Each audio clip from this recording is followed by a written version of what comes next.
আসসালামু আলাইকুম সবাইকে শুভ সকাল। কেমন আছেন সবাই?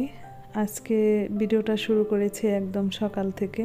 সকালে সূর্য সবেমাত্র উঠেছে। আমি ভাবলাম যে জানলা দিয়ে একটু ভিডিও করি। আজকের ভিডিওটা সকাল থেকেই শুরু করি। বাচ্চাদের স্কুল না থাকলে আমি একটু সকালেই ছাদে আসার চেষ্টা করি।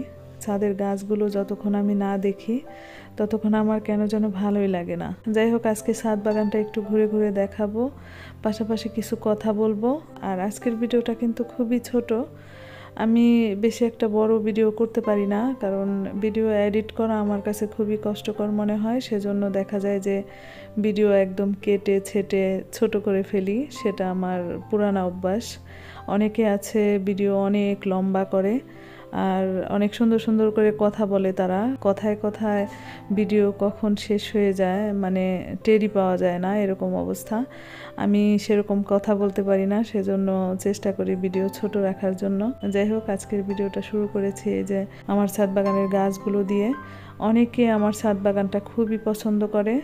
গত ভিডিওতে একটা কমেন্ট পেয়েছি আমি, এত সুন্দর, মানে কিছু কিছু কমেন্ট পেলে একদম মন ভরে যায়, ভিডিও করার উৎসাহ পাই। ভিডিওতে তেমন ভিউজ হয়নি, তবে অনেক সুন্দর সুন্দর কমেন্ট আসছে গত ভিডিওতে। তার ভেতরে অনেকগুলো কমেন্ট আমার মন ছুঁয়ে গেছে।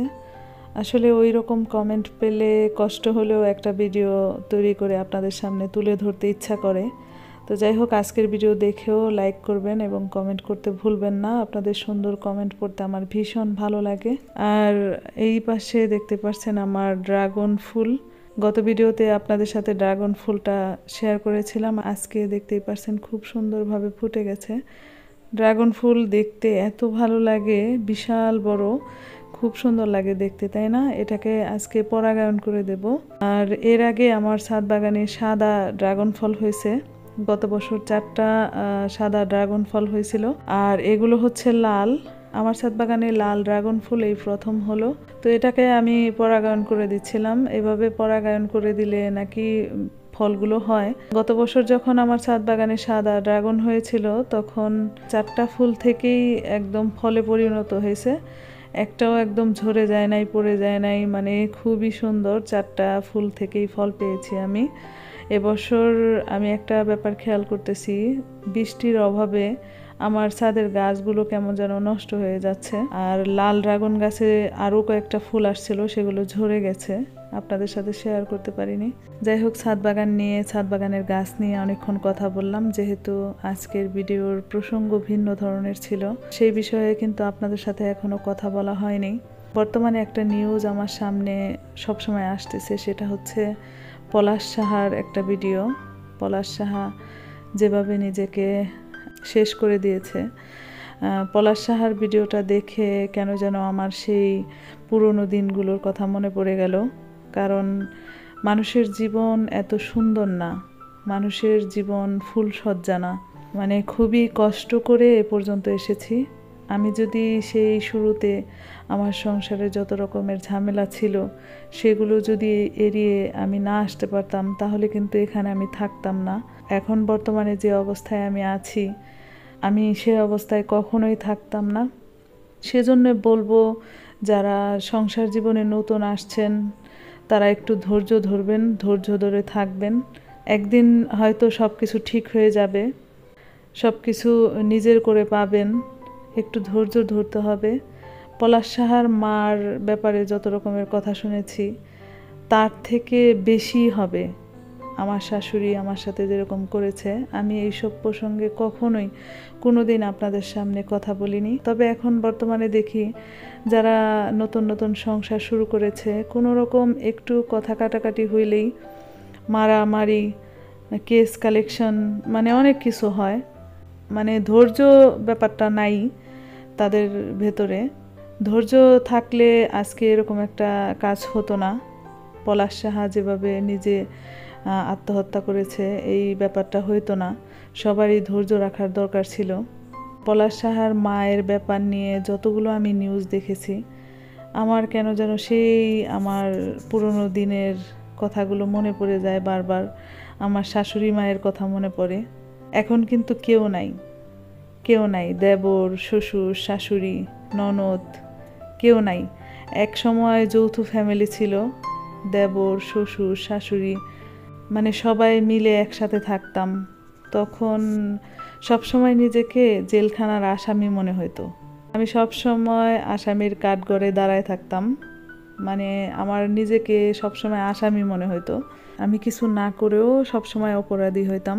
মানে সেই দিনগুলোর কথা আমি এখনও ভুলতে পারি না। তো যাই হোক, তখন কিন্তু খান সাহেবও অনেক ধৈর্য ধরে সব কিছুর মোকাবেলা করেছে। কারণ বর্তমানে একটা সংসারে যখন ঝামেলা হয় তখন মাকেও কিছু বলা যায় না, আবার বউকেও কিছু বলা যায় না সেরকমভাবে। এটাই হচ্ছে মূল সমস্যা।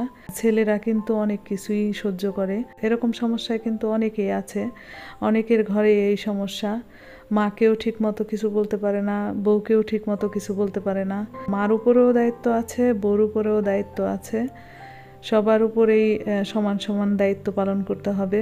এক পর্যায়ে দেখা যায় সংসার টিকিয়ে না রাখতে পারলে ডিভোর্স হয়ে যায়। হয়তো মেয়ে আত্মহত্যা করে, হয়তো ছেলে আত্মহত্যা করে, যেরকম পলাশ সাহা করেছে। তবে খান সাহেবের উপর দিয়ে অনেক ঝড়ঝাপটা গিয়েছে, অনেক সুন্দরভাবে উনি সব কিছুর মোকাবেলা করেছে। কারণ আমার ঘরে কিন্তু দেবর ছিল 4টা, তারপর ননদ ছিল, ননাস ছিল, শ্বশুর শাশুড়ি মিলে মানে অনেক বড় একটা ফ্যামিলি ছিল। সবার ঘরে একটা শাশুড়ি থাকে, আর আমার ঘরে ছিল 2টা শাশুড়ি। এর থেকে বেশি কিছু আর এখানে বলা যাবে না, যতটুকু পেরেছি আপনাদের সাথে শেয়ার করেছি। এরকম একটা পর্যায় থেকে আমি এখানে আসছি অনেক ধৈর্য নিয়ে, অনেক কষ্ট করে। কি কি পরিস্থিতি মোকাবেলা করছি সেগুলা হয়তো আপনাদের সেরকমভাবে বলতে পারবো না। পলাশ সাহার মা কতটুকু কি করেছে সেটা বলতে পারবো না, তার থেকে বরঞ্চ বেশি হবে আমার শাশুড়ি আমার সাথে করেছে। অনেক কষ্ট সহ্য করেছি, অনেক যন্ত্রণা, অনেক অত্যাচার। আমি ধৈর্য নিয়েছিলাম বলেই কিন্তু এখন এই পর্যায়ে আছি। আসলে সবার তো আর ধৈর্য হয় না। আজকে পলাশ সাহা যদি ধৈর্য ধরে থাকতো, হয়তো পলাশ সাহার যে স্ত্রী উনি যদি ধৈর্য ধরে থাকতো, হয়তো এই সময়টা পার করতে পারতো।